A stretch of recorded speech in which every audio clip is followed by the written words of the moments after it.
और सीधा रुख करते प्रधानमंत्री नरेंद्र मोदी ने नीति आयोग की बैठक अर्थशास्त्रियों के साथ उसमें हिस्सा लिया है।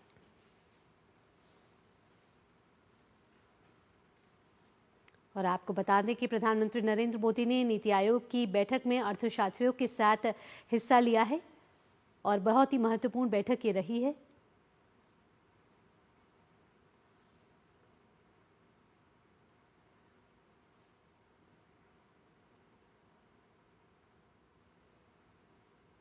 हमारे साथ हमारे सहयोगी अजय मिश्रा इस समय हमारे साथ जुड़ चुके हैं। प्रधानमंत्री ने अर्थशास्त्रियों के साथ बजट पर पूर्व चर्चा में हिस्सा लिया है और नीति आयोग की महत्वपूर्ण बैठक हुई है, जहां प्रधानमंत्री नरेंद्र मोदी ने नीति आयोग की इस बैठक में अर्थशास्त्रियों के साथ बैठक की है। प्रधानमंत्री नरेंद्र मोदी भी इस बैठक में शामिल हुए हैं और बजट पूर्व चर्चा में प्रधानमंत्री नरेंद्र मोदी ने हिस्सा लिया है। तस्वीरों के जरिए आप देख सकते हैं कि प्रधानमंत्री नरेंद्र मोदी भी मौजूद हैं। नीति आयोग की ये बैठक हुई है, बेहद ही महत्वपूर्ण बैठक बजट पूर्व पर चर्चा हुई है, जहां प्रधानमंत्री नरेंद्र मोदी इस बैठक में शामिल हुए हैं।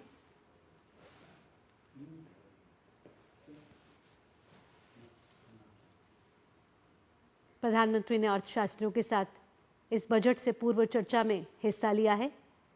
कई विषयों पर चर्चा हुई है।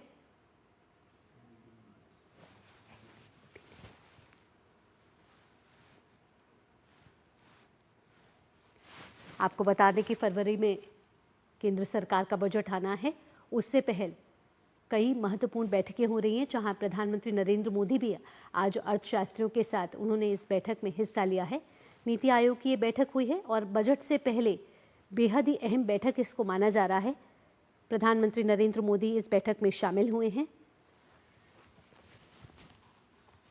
और हमारे सहयोगी अजय मिश्रा इस समय हमारे साथ ज्यादा जानकारी के साथ जुड़ चुके हैं। अजय, आपसे ज्यादा जानकारी लेना चाहेंगे बजट से पूर्व इस महत्वपूर्ण बैठक में, नीति आयोग की बैठक में अर्थशास्त्रियों के साथ प्रधानमंत्री नरेंद्र मोदी भी शामिल हुए। बैठक में किन मुद्दों पर चर्चा हुई है, कितनी महत्वपूर्ण बैठक रही है? भावना, ये बहुत ही महत्वपूर्ण बैठक होती है। बजट से ठीक पहले ये अर्थशास्त्रियों और अलग अलग सेक्टर्स के जो विशेषज्ञ हैं उनके साथ प्रधानमंत्री की जो ये मुलाकात है और इसमें सारी सिफारिशें अलग अलग सेक्टर्स को लेकर के जो विशेषज्ञ हैं उनके सामने प्रेजेंटेशन देते हैं।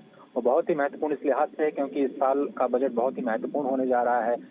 देश को तीसरी सबसे बड़ी अर्थव्यवस्था बनाने के लिए, और ऐसा कहा जा रहा है 2027-28 तक जो लक्ष्य रखा गया है भारत को दुनिया की तीसरी सबसे बड़ी अर्थव्यवस्था बनाने के लिए, जो अभी 5वें पायदान पर है, उसके लिए विकास की गति को बढ़ावा देना, मैन्युफैक्चरिंग जैसे सेक्टर्स को कैसे और ज्यादा फोकस किया जाए, राज्यों में कैसे निवेश को बढ़ावा दिया जाए, कैसे महंगाई पर लगाम लगाई जाए, कैसे बुनियादी ढांचे में निवेश को बढ़ावा दिया जाए, इन तमाम प्राथमिकताओं पर आज सेक्टरल प्रेजेंटेशन प्रधानमंत्री के समक्ष रखे जाएंगे। आपको पता है कि जो वित्त मंत्री हैं वो बजट पूर्व चर्चाओं की श्रृंखला में कई सारी बैठकें उद्योग जगत के साथ, किसान संगठनों के साथ, लेबर यूनियन के साथ, अर्थशास्त्रियों के साथ पहले कर चुकी हैं। वित्त मंत्री के सामने जो अर्थशास्त्रियों ने मांग रखी है उसमें देश में एक डेडिकेटेड मैन्युफैक्चरिंग पॉलिसी की बात कही गई है। इसमें कहा गया है कि जो टैक्सेशन को लेकर के ऐसी नीति अपनाई जाए जिसमें कि आम जनता पर बोझ न पड़े, और वित्त मंत्री भी इस बात का संकेत दे चुकी हैं कि आम जनता पर कर का बोझ घटाने के लिए बजट में कुछ प्रावधानों की घोषणा की जा सकती है। प्रधानमंत्री के साथ ये जो नीति आयोग, जिसमें कि आर्थिक सलाहकार परिषद के भी सदस्य शामिल होंगे, अर्थशास्त्री शामिल हैं, और इस बैठक में नीति आयोग के सीईओ, ऐसा माना जा रहा है कि में कोई प्रेजेंटेशन भी दे सकते हैं बजट के विषयों को लेकर के। बहुत ही महत्वपूर्ण है और मुझे लगता है कि अर्थशास्त्री आज की वर्तमान आर्थिक परिस्थिति को, परिदृश्य को देखते हुए महत्वपूर्ण सुझाव आज की इस बैठक में प्रधानमंत्री के समक्ष रखने जा रहे हैं। जी अजय, क्या ये भी कोई जानकारी मिल पाई है कि अर्थशास्त्रियों की जो बैठक प्रधानमंत्री नरेंद्र मोदी के साथ हुई है, उन पे किन सेक्टरों पर आज फोकस किया गया है, किन सेक्टरों पर आज प्रधानमंत्री नरेंद्र मोदी के साथ चर्चा की गई है?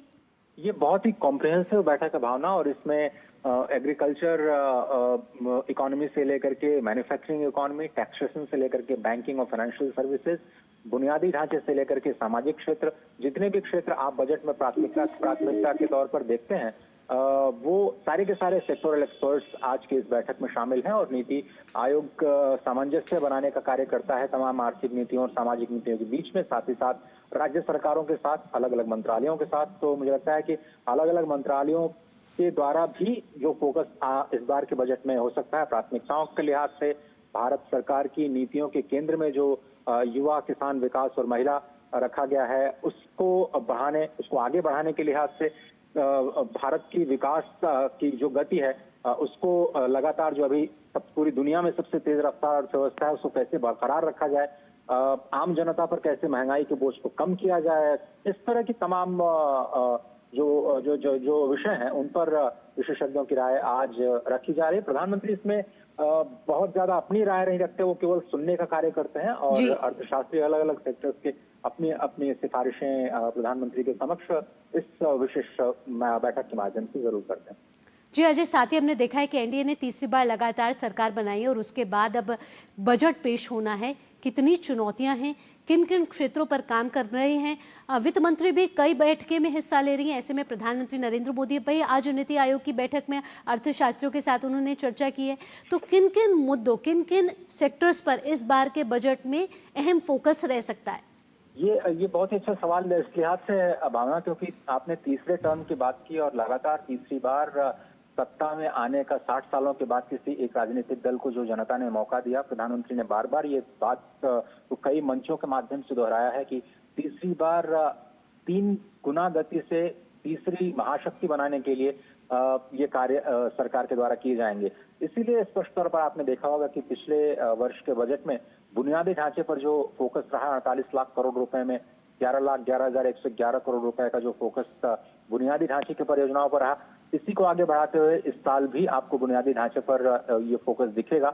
आपको पता है कि जो वनरेबल सेक्शन है, यानी समाज के अंतिम पायदान पे लोगों को सहारा देने के लिए जो योजना है, प्रधानमंत्री जो अन्न योजना जो है, उसको भी लगातार मॉनिटर किया जा रहा है। किसानों की आमदनी को कैसे बढ़ाया जाए, कैसे किसानों को टर्शरी और सेकेंडरी सेक्टर के साथ जोड़ा जाए, उसको लेकर के भी चर्चाएं हो सकती हैं। ग्रामीण अर्थव्यवस्था, किसान, युवाओं को रोजगार और स्वरोजगार के साथ जोड़ना और सभी को आत्मनिर्भर बनाना, खासतौर पर मैन्युफैक्चरिंग सेक्टर को जॉब क्रिएशन के लिहाज से फोकस करना, ये कुछ प्रमुख बिंदु आने वाले बजट में मुख्य फोकस के तौर पर हमारे सामने आ सकते हैं।